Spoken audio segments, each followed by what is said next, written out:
Hai semua, selamat datang di channel Alan Winanda. Kalau Anda ingin membeli sebuah mobil city car, tapi dengan karakter dan desain yang berbeda daripada mobil lain jelasnya, maka Suzuki Ignis bisa menjadi pilihan yang tepat karena dia tidak hanya di bagian luar yang berbeda, tapi juga di bagian dalamnya. Nah, simak videonya sampai selesai.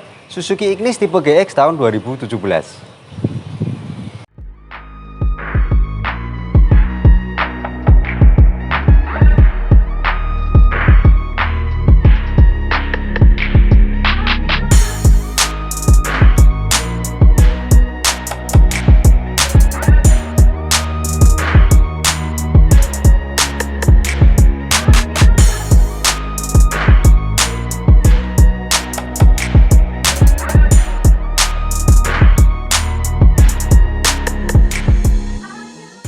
Oke, jadi di samping saya sudah ada Suzuki Ignis tipe GX tahun 2017 dan dia yang bertransmisi manual. Ignis itu pertama kali diluncurkan di Indonesia pada tahun 2017.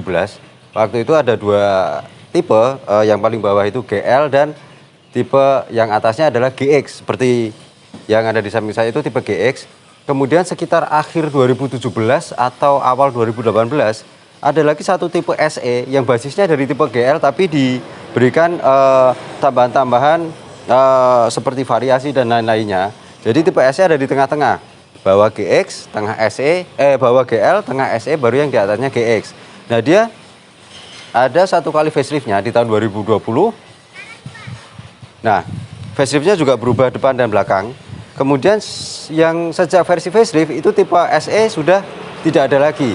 Nah, di tahun 2022 masih facelift yang sama, hanya ada satu tipe. Jadi yang GL udah nggak ada lagi. Ignis sekarang itu hanya ada satu tipe GX. Transmisinya juga ada dua macam, manual 5 speed dan kalau di Suzuki namanya AGS, Auto Gear Shift atau AMT ya. Itu Automatic Manual Transmission, transmisi manual yang perpindahan giginya, koplingnya itu dibikin otomatis. Jadi bukan matic torque converter. Itu juga 5 speed. Nah, secara tampilan desain, saya suka bagian depannya. Jadi dia itu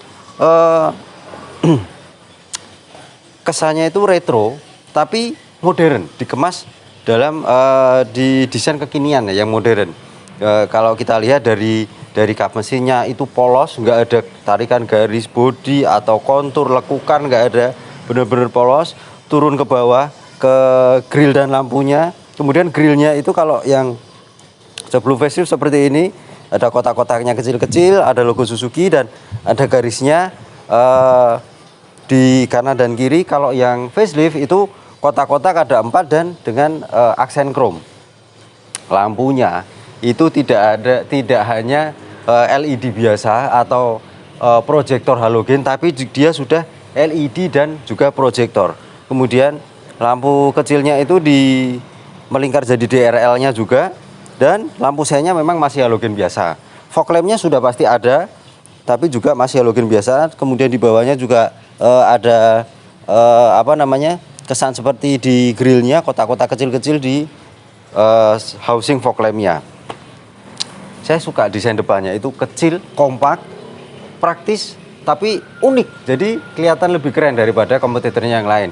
BTW kompetitornya itu ada kalau di Indonesia ada Daihatsu Sirion, Honda Brio RS bukan yang Satya, kemudian Nissan March, Toyota Etios dan satu lagi Mitsubishi Mirage. Nah, coba dibandingkan dengan beberapa kompetitor yang saya bilang tadi, pasti dia desainnya yang terlihat sangat berbeda. Kita lihat mesinnya seperti apa.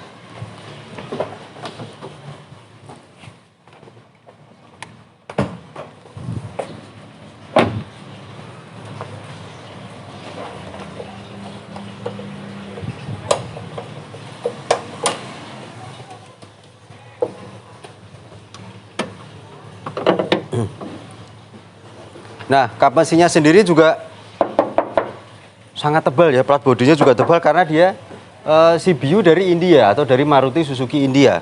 Jadi mobil-mobil India itu memang tebal, walaupun kap mesinnya juga nggak besar, tapi juga rasanya itu agak berat pas ngangkatnya tadi. Dan dia juga sudah ada peredamnya di kap mesinnya. Kemudian mesinnya sendiri kodenya K12M, 1200 cc 4 silinder DOHC VVT. tenaganya sekitar 83 PS atau 82 HP, torsinya sebesar 113 Nm, penggeraknya pasti roda depan, transmisi 5 speed manual, dan ada juga modul ABS-nya karena dia sudah dibekali dengan rem ABS dan EBD. Nanti akan kita lihat bagaimana performa mesinnya, walaupun mesinnya nggak besar, tapi bodinya kan juga kompak, jadi mestinya bisa lebih terasa menyenangkan. Nah, seperti ini desain bagian sampingnya Suzuki Ignis. Kalau tadi depannya itu agak membulat melengkung, tapi mulai ke tengah sampai ke belakang itu terlihat mengotak. Kita bisa lihat dari pilar A-nya, kemudian di kap mesinnya itu seperti ada kisi-kisi udara, tapi itu sebenarnya hanya plastik biasa ya, nggak bolong tembus ke dalam. Dan ada over fender yang tipis, jadi kelihatan manis, nggak yang sampai tebel banget. Itu juga nyambung dari depan ke bawah sampai ke bagian belakang. Velgnya sendiri dia pakai ukuran ring 15. Velgnya juga keren ya, jadi motifnya kotak-kotak, warnanya hitam. Apalagi kalau mobilnya hitam itu kelihatan sporty banget. Bannya sendiri 175/65 R15. Kemudian spionnya juga nggak nempel di pilar A-nya, jadi dia ada tangkainya sendiri dari pintu. Sudah ada lampu sennya juga, pastinya sudah electric mirror, dan juga dia sudah retractable. Tombolnya ada di dalam, sudah ada pelipat otomatisnya. Nah, handle pintunya model tarik, dan ada tombolnya juga karena kuncinya itu udah keyless.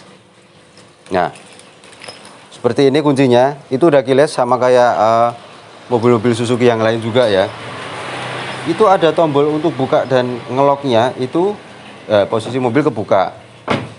Bisa diakses dari pintu bagian kiri juga, nggak harus dari driver. Itu kunci, kalau kita pencetnya cuma satu kali, yang kebuka cuma bagian yang kita pencet, sedangkan yang lainnya masih kekunci. Untuk safety-nya baru kita pencet 2 kali, nah harus pencet 2 kali baru yang lain bisa kebuka. Jadi ya fitur safety-nya sih lebih ya kalau dibandingkan kompetitor yang lain. Kemudian di atasnya juga ada roof rail, dan itu bawaan aslinya kuat banget. Nah itu. Nah, kalau kita lihat lekukannya jendela pintu belakang itu tajam ya. Itu yang bikin gagah juga, dan ada logo garis 3. Itu bukan logonya Adidas, enggak. Karena di dulu itu ada mobil Suzuki Fronte Coupe, itu ada garis 3-nya seperti itu juga. Nanti di dalam juga ada, akan saya tunjukkan. Oke, kita lihat belakangnya seperti apa. Nah, di bagian belakang Suzuki Ignis, desainnya itu ada orang yang suka. Kalau suka, suka banget. Kalau nggak suka juga nggak suka banget, karena emang beda banget sama bagian depannya yang membulat. Desain depan belakangnya itu kotak. Kalau kita lihat itu desainnya dari atas itu agak miring, kemudian sedikit ada pinggulnya di tengah, baru dia turun gitu. Tapi bagi sayap sendiri, itu desain yang unik daripada mobil-mobil yang lain di kelasnya. Jadi saya sendiri suka sama desainnya, baik depan, samping, dan belakang. Anti mainstream ya, beda dari yang lain. Kemudian di atas ada antena yang masih mode short pull, ada washernya juga, tentunya ada wipernya, sudah ada defogger kaca belakang, logo Suzuki pastinya. Ignis, tapi nggak ada emblemnya GX atau GL atau SE gitu, memang nggak ada. Kemudian ada sensor parkirnya 2 buah, dan bempernya itu kalau yang facelift saya kasih lihat yang 2020 itu sudah berbeda. Kalau yang sebelum facelift itu di tengah itu ada panel plastiknya yang di tempatnya sensor parkirnya. Kesannya itu kayak petinju lagi gigit karetnya ya. Jadi mulut gede, kemudian tengahnya itu kayak karetnya itu. Tapi itu tadi yang bikin unik dari desain-desain mobil yang lainnya. Kalau lampunya sendiri yang belakang masih halogen biasa ya, belum LED. Nah, kita lihat bagasi belakangnya seperti apa. Wah, untuk mobil di kelasnya, bagasi belakangnya sih masih lebih besar Honda Brio RS ya, atau yang Brio Satya juga sama sebenarnya. Dia nggak besar-besar banget, tapi dia dalam. Jadi space-nya itu memang nggak sampai ke dalam sana, nggak lebar banget, tapi dia dalam ke bawah. Kemudian di situ ada barang-barangnya juga. Nah, di situ ada lampunya kecil, bisa dimati nyalain juga. Kemudian ada parcel shelf-nya, jadi ada pembatasnya, aman kalau kita bawa barang berharga kayak laptop juga ya disimpan di situ. Jadi diintip dari kaca ada belakang itu nggak kelihatan dari dalam, masih bisa buat nyimpan barang-barang juga. Kemudian di bawah itu ada ban serepnya. Bentar saya lihat dulu. Nah, ban serepnya itu ada di bawah. Ukurannya itu sama 175, 65, 15, tapi velgnya masih pakai velg kaleng. Belum velg yang sama dengan yang kepasang, masih pakai velg kaleng hitam biasa. Dan juga ada toolkitnya di bawah situ. Oke. Sekarang kita lihat bagian kabin dalamnya seperti apa. Ada penariknya juga buat nutup pintu bagasinya. Oke, kita ke dalam. Nah, duduk di bangku belakang Suzuki Ignis itu rasanya masih lega. Tinggi saya 170 cm, jok depan juga sudah saya set dengan postur tubuh saya. Itu space-nya, legroom masih banyak, kaki juga masih bisa selonjoran di bawah jok depan. Kemudian headroom-nya juga masih banyak, ada hand grip-nya yang model retract ya. Dan dia, nah kelihatan mewahnya, ngebaliknya juga pelan-pelan. Itu sangat enak. Joknya juga cukup empuk, enggak yang empuk banget, tapi juga enggak kerasa keras. Nyaman loh kalau kita perjalanan jauh. Nah, headrestnya ada headrestnya juga. Kemudian seat beltnya 3 titik di kanan dan kiri, yang tengah dapat 2 titik. Cuma di tengah memang belum ada headrest, belum ada armrest, tapi joknya dia sudah isofix. Jadi kalau kita bawa itu apa namanya, tempat yang buat duduk bayi itu sudah lengkap kanan di kiri dan kanan. Dan juga bisa dilipat tarik tuasnya. Nah, kalau kita mau ngakses barang yang ada di bagasi belakang, kemudian kalau dari bagasi belakang mau naruh barang yang agak panjang ke depan juga bisa, tapi memang belum rata lantai karena masih ada sedikit gundukannya. Kemudian, nah di belakang juga bisa buat naruh-naruh barang untuk pembatasnya tadi. Dan nah di kiri ada kantongnya, di kanan tapi nggak ada. Joknya masih bahan aslinya ya, masih dari bahan fabric. Kalau door trimnya bahannya plastik keras. Ada 1 buah cup holder di masing-masing door trimnya. Kemudian nggak ada tempat penyimpanan lagi. Di tengah ada 1 buah cup holder juga. Oke, lumayan sih duduk di belakang. Kita pindah bangku baris depan. Oke, di belakang setir Suzuki Ignis. Desain dashboardnya itu agak kaku memang, jadi dia kotak gitu ya, rata, nggak ada itunya juga apa ngetrap gitu, nggak ada. Tapi bahannya juga masih dengan plastik keras, tapi bukan plastik biasa, itu plastiknya juga agak lumayan kuat sih. Kemudian safety-nya ada 2 buah airbag di setir, juga di penumpang depan. Di atas ada sun visor, nggak ada kacanya. Di sebelah kiri ada kacanya juga, lampunya ada di tengah. Kemudian spionnya masih day and night view, belum elektrokromatik. Head unitnya itu belum pakai layar, jadi masih indes biasa ya, tapi dia cukup lengkap. Ada Bluetooth, kemudian radio, juga ada CD-nya juga. Lubang AC-nya ada 4, bulet-bulet yang di pojok, yang di tengah kotak-kotak, ada tombol hazard. Nah, tempat untuk pengaturan AC-nya itu keren menurut saya. Jadi dia kayak speaker aktif ya. Speaker aktif yang merek mahal itu bulat gitu. Yang mana di bawahnya itu ada pengaturan AC yang lengkap.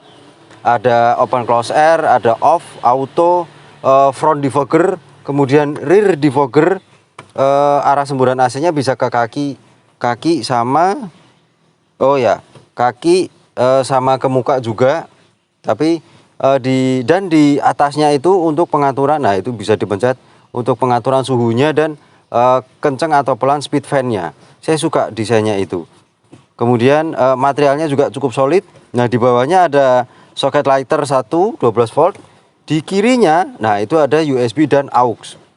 Ada tempat penyimpanan yang cukup besar di bawah. 2 buah cup holder. Nah, cup holder yang di tengah tadi, handbrake-nya itu masih biasa, model tarik. Transmisinya manual 5 speed. Kemudian kalau untuk di glove box-nya itu juga ada 2 step 1 yang di atas mungkin buat nyimpan HP, baru di bawahnya yang tempat lebih gede lagi, bisa buat air mineral yang 600 ml itu 4 buah kayaknya atau 5, gede banget. Dan nah untuk di tengahnya itu nggak tahu ya buat nyimpan apa ya, karena kalau buat nyimpan HP rasanya sih masih kurang ya, mungkin buat nyimpan korek atau apa ya di situ.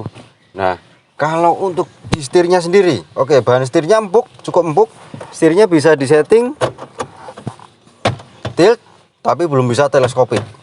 Dan untuk tombolnya itu di kiri ada untuk entertainment, juga infonya untuk yang ada di MID juga, tombol mute, Bluetooth teleponi, tengahnya ada klakson. Nah, seperti itu bunyinya. Untuk di speedometernya saya nyalakan dulu aja, nyalakannya harus pinjek kopling. Kemudian ada tombol startnya. Suara mesinnya cukup halus juga ya. Nah, di sebelah kiri ada RPM, ada bunyinya juga. Sebelah kiri RPM, yang di tengah itu petunjuk kecepatannya, dan di situ juga lengkap infonya. Jadi ada konsumsi bahan bakar real time, kemudian secara digital ya MID-nya. Kemudian ada average fuel consumption, konsumsi bahan bakar rata-rata, sisa jarak berkendara, average speed, kecepatan rata-rata, kemudian driving time, kita udah nyetir berapa lama, dan di bawahnya juga ada petunjuk bahan bakar secara digital. Di kanannya ada tombol trip, tombol info yang tadi, kemudian ada untuk dimmer atau terang redupnya cahaya yang ada di speedometernya. Nah, di sebelah kanannya situ itu selain ada tombol start stop engine-nya, ada juga tombol untuk sensor parkir sama untuk setting ketinggian lampunya. Jadi bisa disetting, itu ada 1, 2, 3, 4, 5 settingan untuk tinggi rendahnya headlampnya. Keren kan? Kemudian spion sudah ada pelipat otomatisnya juga. Nah, ada door lock, selain juga ada window lock. Tombol power window-nya yang auto hanya di driver, tapi itu juga hanya auto down, karena kalau naik kita harus tahan, belum auto up. Nah, itu handle-nya untuk buka pintu juga bahannya dari chrome, keren juga ya. Nah, untuk tarikan handle pintunya juga keren. Dia dibikin seakan-akan kayak terpisah gitu, nggak nyatu. Di bawahnya ada satu buah cup holder, speaker, ada tweeter kecil juga. Tadi di door trim belakang juga ada speakernya, dan ada satu buah side pocket atau tempat penyimpanan yang cukup panjang. Joknya sendiri juga sudah ada setting untuk ketinggian tinggi rendahnya, selain reclining dan slidingnya. Bahan joknya juga masih aslinya, tapi enak rasanya. Oke, kita coba aja bawa jalan mobilnya ya. Ayo tutup pintunya bentar.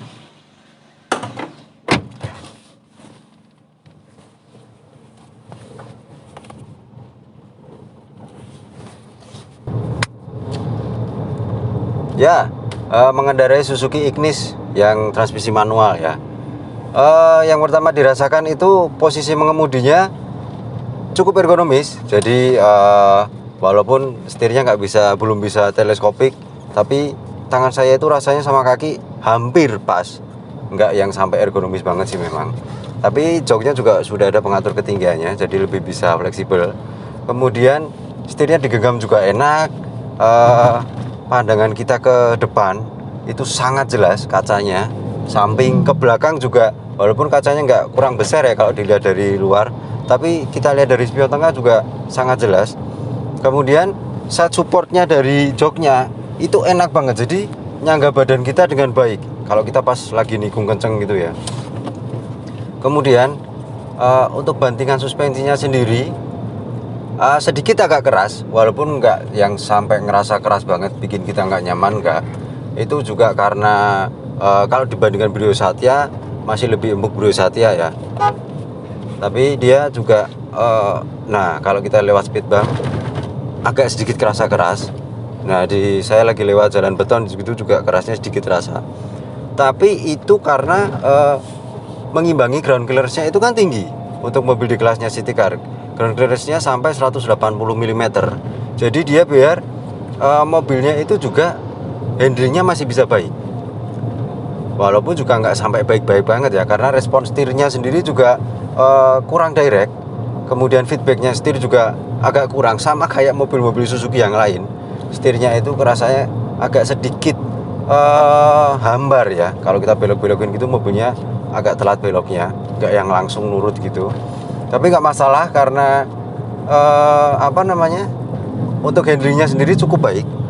Kalau kita nikung kenceng, manuver kenceng gitu juga sedikit ada kerasa body roll, walaupun juga nggak sampai parah banget. Jadi bagi saya masih nggak masalah. Cuma mobilnya sih menyenangkan ya, karena dimensinya kecil, kompak gitu. Kita lewat-lewat gang gitu, gang-gang yang kecil itu rasanya masih fleksibel, gampang. Oke, peredaman kabinnya sendiri juga baik. Jadi material bodinya tadi saya bilang tebel-tebel karena dia CBU dari India, dan peredamannya juga baik. Suara motor dari luar, nah baru aja beberapa motor lewat itu, bahkan yang knalpotnya udah diganti yang suaranya agak gede gitu juga sangat sedikit terasa dari dalam, sangat sedikit terdengar dari dalam. Kemudian untuk suara mesinnya juga cuma tipis-tipis kedengerannya, dan suara peredaman untuk road noise-nya, perputaran roda ke aspal, itu ternyata juga lebih baik daripada Honda Brio RS. Harusnya ya Ignis lebih bisa diperhitungkan ya, karena dia untuk peredaman itu memang cukup kedap. Memang kalau untuk suspensi sedikit keras, tapi bagi saya sih nggak masalah. Nah, performa mesinnya, saya tadi lewat jalan belok-belok gitu ya, agak nanjak juga. Itu torsi bawahnya udah kerasa. Kalau kita oper ke gigi rendah gitu dia langsung narik. Kalau di seperti Honda Brio Satya, kemudian Nissan March juga saya pernah bawa, itu torsi bawahnya agak kurang. Kita coba aja jalan depan agak sepi. Nah itu torsi bawahnya udah mulai kerasa. Kemudian di putaran tengah sampai ke atas itu tenaganya juga keluar, dia narik banget. Lebih enak lagi kalau kita pas di jalan kecepatan 40 gitu ya, di gigi 2, gigi 3 mau nyalip mobil depan, itu rasanya cepat banget. Dan larinya juga kenceng, karena di kecepatan tinggi, di putaran mesin atas, dia tidak terasa seperti kekurangan tenaga, nggak underpower. Walaupun tenaga mesinnya di atas kertas itu lebih kecil daripada Brio RS, hanya 82 HP, Brio RS sampai 90 HP. Apalagi Sirion yang baru sampai 95 HP ya, karena cc-nya beda, 1300. Tapi performa mesinnya itu buat saya sendiri sangat menyenangkan. Karena walaupun tenaganya tidak besar, bodinya sendiri kan juga kompak. Jadi dia power over itu rasionya itu pas banget, enak banget. Dikendalikan di dalam kota gitu rasanya cukup menyenangkan. Nah, dia juga sudah ada seperti fitur triple turn signal. Jadi lampu senya kalau kita gerakin setengah gitu aja, kita lepas, dia udah bisa kedip-kedip 3 kali. Jadi itu fitur yang sangat membantu ya kalau kita lagi mau mendahului mobil. Kita cuma kasih sign gitu aja, dia udah bisa kedip-kedip 3 kali. Nggak harus kita sampai mentokin gitu. Dan untuk konsumsi bahan bakarnya, kalau di MID itu di kecepatan di rute dalam kota itu masih bisa dapat 1:15,1 km per liter. Jelas angka itu sangat hemat, mengingat bahan bakar untuk RON yang 92 ke atas harganya juga sudah sangat mahal, dan itu bisa sedikit lebih meringankan kita. Mobilnya irit, hemat, pengendaliannya juga enak. Kalau kita mau nyalip mobil di depan, nah cepet banget, torsi bawahnya itu udah kerasa. Jadi kalau sama Brio Satya yang sama-sama transmisi manualnya ya, itu dari bawah itu lebih kerasa narik Suzuki Ignis. Harusnya dia lebih diperhitungkan atau dipertimbangkan kalau untuk orang yang atau Anda yang ingin membeli mobil di kelas city car ya. Karena memang walaupun tidak setajam pengendaliannya Brio RS, tidak senyaman Brio RS, tapi dalam hal-hal lain dia fiturnya juga cukup lengkap. Kemudian tenaga tarikannya itu lebih kerasa. Di kondisi stop and go juga akan lebih berguna ya, rasio torsi bawah itu ya. Ya, oke, setelah saya coba Suzuki GX, walaupun dia yang tipe manual dan tipe GX ya, yang paling atas, yang paling tinggi. Kalau dibandingkan dengan Brio, Honda Brio RS, dalam hal kenyamanan, kemudian dalam hal pengendalian yang tajam, handling yang enak banget, setirnya nurut, itu memang masih kalah dibandingkan Brio RS. Tapi nilai plusnya dari Ignis adalah konsumsi bahan bakarnya yang lebih hemat daripada Honda Brio RS. Kemudian tenaganya, walaupun di atas kertas lebih kecil, dia hanya 83 PS atau 82 HP, tapi torsi bawahnya itu sudah terasa. Itu karakter mesinnya. Jadi kalau mau nyalip, mendahului kendaraan yang ada di depan kita, kemudian kondisi stop and go, itu juga enak banget rasanya. Di putaran tengah sampai ke atas itu juga gesit banget mobilnya, dan tidak terasa kekurangan tenaga pada saat kita melaju di kecepatan tinggi. Nah, itu nilai plus dari Ignis, serta fitur-fiturnya juga cukup lengkap di dalam, dan tampilannya yang sangat membuat kita, kalau kita misalnya lihat di jalan gitu ya, udah pasti tahu kalau itu Ignis, karena desainnya juga beda dari yang lain, dari depan, samping, belakang, bahkan sampai ke dalam, unik. Itu yang saya suka dari Suzuki Ignis. Dan untuk beban pajaknya, Suzuki Ignis tipe GX tahun 2017 plat H Kota Semarang itu sebesar 1,9 juta rupiah, kira-kira segituan. Itu sudah PKB total dengan beberapa biaya yang lain yang ada di STNK. Baik, sekian video dari saya tentang Suzuki Ignis tipe GX tahun 2017. Jangan lupa subscribe, like, share, klik gambar lonceng notifikasi, dan tulis kolom komentar di bawah, sampaikan pendapat Anda tentang Suzuki Ignis. Terima kasih telah menyaksikan, sampai jumpa pada video yang lain.